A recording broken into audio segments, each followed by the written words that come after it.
All right, if you are watching this video, I first want to congratulate you for making it to this level of your fitness and health journey with me. So that is amazing, and it's something that you should be very, very proud of, because sprinting is something that you don't want to start out doing. You have to build up to this level with your health and your fitness. So the things that you have improved on are, first and foremost, is your sleep. Rest and recovery is so important, especially when you start to do these sprint sessions. You have changed your sleep so much that you're recovering adequately and able to rest adequately, right? The other things that you have improved on is your nutrition. Your nutrition has been peak and spot on. So that is important for recovery as well. And also, you have become fat adapted. You have changed your health so much that you have now taught your body how to use fat for fuel, breaking down those fatty acids and then utilizing ketones appropriately to fuel your body, to fuel your workouts. You are at the peak of that pyramid. So before, when I sent you your aerobic training and your low-level movements and your weight training, I put that pyramid, that primal fitness pyramid in there. And at the very peak of that is sprinting. You have to work up to that, right? So you are at the peak of that pyramid. So awesome. You should be very, very proud of yourself for that. So moving forward, so what does sprinting do? Why is this another added level of fitness to our life? Sprinting, when you go at an all-out max effort in a sprint, you are up-regulating some beneficial hormones. Your human growth hormone, for one, we've heard of human growth hormone. That's like your youth hormone. So that helps upregulate that hormone to help with longevity and feeling better and just overall health. It also increases testosterone, so we can help build muscle easily. It helps that aspect of building muscle. So you can upregulate your human growth hormone, your testosterone. You become more insulin sensitive. So you utilize the sugar and the glucose that you do have in your body. You can utilize that more efficiently when you start getting in these high aerobic, this anaerobics, because you're using without oxygen. So you're at these high level performance. So you utilize glucose in those performance, like those high heart rate zones. So you become more insulin sensitive. You teach your body how to use that sugar appropriately, and then switch back to fat burning when you come down on those rest periods. So you become flexible, and we're going to see how flexible you are with these sprint sessions. The other thing is, as we age, bone density, doing sprint sessions like this help with bone density. It helps with balance. It helps with connective tissue stuff.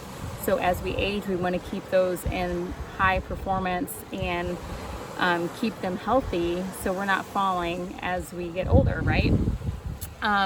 What else? Let's see. Insulin. Oh, it just helps with your performance. So if athletic performance is a goal of yours, it helps peak performance. So it helps that cardiovascular adaptation. It helps that lung capacity, your VO2 max. It helps utilize oxygen more efficiently. So these sprint sessions are amazing health benefits, but you have to get to a point which you've made it to. So congratulations. So let's get talking about how to do the sprints, right? So I put in this email what you need to do so you can read through it and optimize your performance.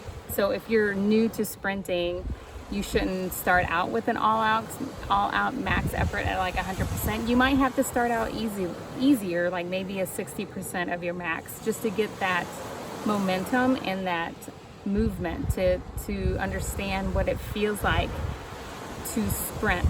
Not everybody sprints every day. I don't know, not very many people do. So and our ancestors, they sprinted, they ran from predators, or they ran after something that they killed real quickly. So they had that all the time. But we kind of don't do that. We don't have to, hopefully, not run from predators all the time, right? So getting back to your sprinting sessions. So this should be something that you shouldn't be doing every day. This is a maybe once a week, once every 10 days, depending on your recovery. You should not be going out and doing these high intensity sprint sessions if you are tired, if you ran down, if you didn't sleep good, if you just don't feel good.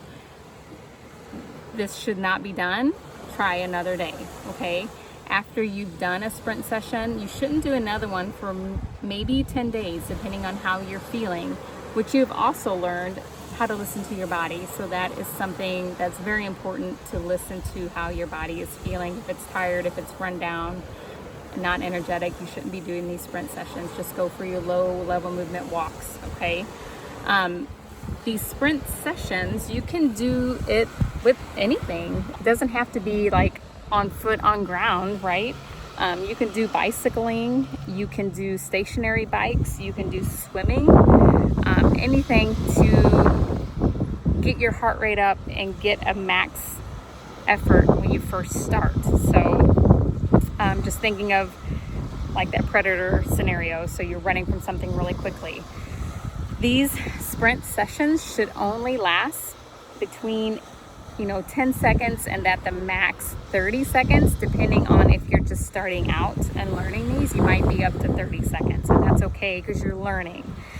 Eventually, when you're getting these like 90 to 100% all out sprint sessions, they shouldn't last more than 10 seconds. That is you are giving it your all, and that's it. After that 10 seconds or 30 seconds, wherever you're at, you should rest. After that, 1 minute, 2 minutes, depending on how you're feeling. Basically, you want your heart rate to come down to that aerobic threshold that we've learned, or your breathing should be coming down to maybe not normal, but just at a pace that I can talk, have a couple sentences. So that should come down. Once that comes down, then you go and do an all out, another 8-10 second sprint. This should only be done like maybe 4 times. If you're doing that all out effort and it's taking you, you're giving it your all and you're going 10 seconds, you should do that maybe 4 times, and that's it. It doesn't have to be an all day thing. Sometimes my sprint sessions only last maybe 10 or 15 minutes because I'm giving it my all max effort. Of course, I didn't start out like that. Sometimes it took me 20 minutes because I would do 20 or 30 second run intervals as I was learning how to sprint, and then taking those 2-minute rests because I wasn't adapted enough, and that took me longer. But now I can do these sprint sessions pretty quickly and get the most bang for your health buck in that little time. But you have to be adapted first, and that's what I want you to take away from this, is make sure you're resting and make sure you are warming. You have to warm up before doing sprint sessions. You should be warming up no matter what. But whatever you decide to do, like if you're going to do bicycling, do warm up with your bicycling. Do your dynamic stretches. Go for an easy 5-minute bike ride just to get your heart rate and get your body moving, and then build up to that 90% max effort. You might start out with an easy ride and then go up a little higher, and then for 8 seconds just give it your all, okay?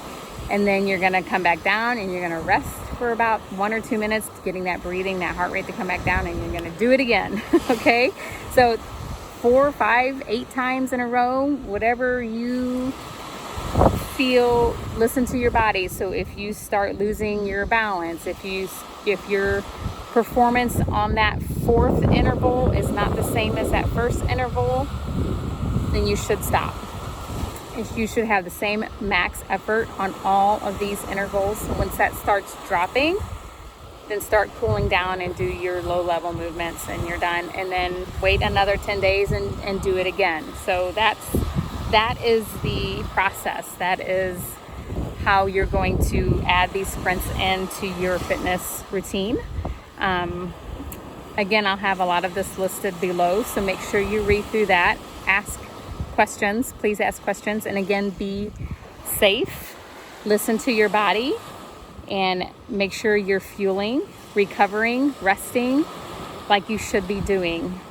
Also, after these sprint sessions, since you've become flexible and fat adapted, I want to know how your energy levels are afterwards and the next day. So please let me know how you're feeling, because you don't really have to go, because you've taken this journey in your health and you become flexible, you don't have to go and refuel immediately after these training sessions unless you're feeling like you need to. If you're not hungry, if you're feeling okay, then ride the wave, because the longer you can ride the wave, the more that human growth hormone, testosterone, stays in your system and does the rejuvenating, the benefits, the muscle building, all the things that it does in your body. So ride the wave as long as you can, and then have your sensible meal that you've been doing thus far. Okay, so again, please reach out to me if you have any questions. And again, congratulations on making it to this level of your health and fitness. You should be so proud of yourself. All right, I'll talk to you later. Bye.